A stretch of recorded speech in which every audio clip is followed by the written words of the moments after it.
আজকে আমরা এমন একটি জঙ্গলের কাহিনী দেখতে যাচ্ছি যা শক্ত মানুষকেও ভয়ে পা কাঁপিয়ে দেবে। কাহিনীর নাম ব্ল্যাক ফরেস্ট। গ্যারান্টি দিচ্ছি, এই কাহিনী দেখার পর রাতে একা টয়লেটে যেতেও ভয় পাবেন। গল্প শুরু হয় একটি বারে। দেখানো হয় টেবিন ও তার বন্ধু টমাসকে।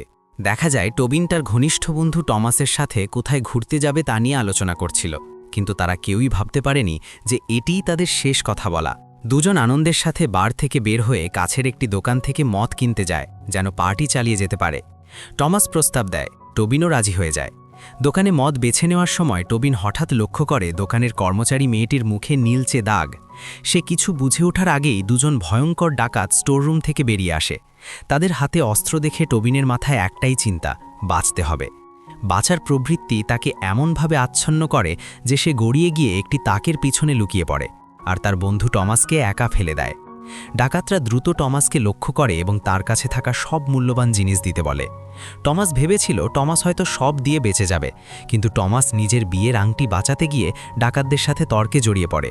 ফলাফল স্বাভাবিক, ডাকাতরা তাকে নির্মমভাবে হত্যা করে। এই সব কিছুই কোনায় লুকিয়ে থাকা টোবিন স্পষ্টভাবে দেখছিল।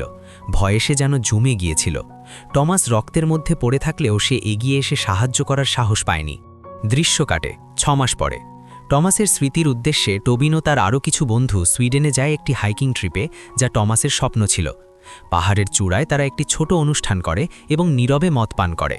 তারা ভাবছিল এটি শুধু একটি নিরাময় ভ্রমণ, কিন্তু তারা জানত না এই সুন্দর উত্তর ইউরোপীয় পর্বতমালা তাদের জীবনের সবচেয়ে ভয়ঙ্কর দুঃস্বপ্ন হয়ে উঠবে। নামার সময় তাদের এক বন্ধু পা মচকে ফেলে। এতে পরিকল্পনা পুরো নষ্ট হয়ে যায়। নেতা জ্যাক মানচিত্র দেখে জানায় যে আগের পথে ফিরতে 14 ঘন্টা লাগবে।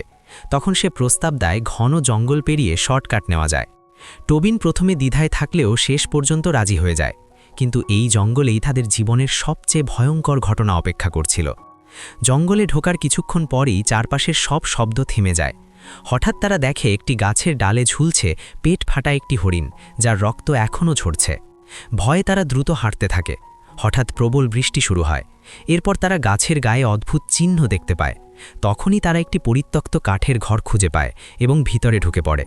ঘরের ভিতরে একই চিহ্ন এবং ওপরে ঝুলন্ত অদ্ভুত বস্তু দেখতে পায়।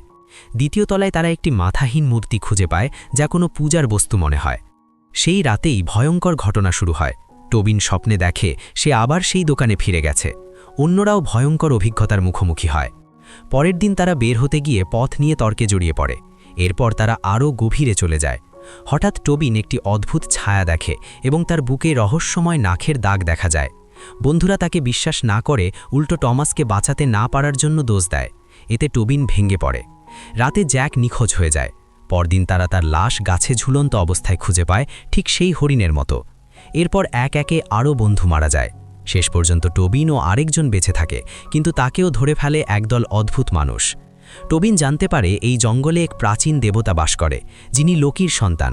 এই দেবতা মানুষের ভয় ও দুঃখ থেকে শক্তি পায়। শেষ পর্যন্ত টোবিন সাহস সঞ্চয় করে পালিয়ে যায় এবং সেই দেবতার বিরুদ্ধে দাঁড়ায়। দেবতা তাকে ভয় দেখাতে চাইলেও এবার টোবিন ভয় পায় না। অবশেষে সে জঙ্গল থেকে বেরিয়ে আসে এবং নতুন জীবনের দিকে এগিয়ে যায়। এইভাবেই সিনেমার সমাপ্তি ঘটে।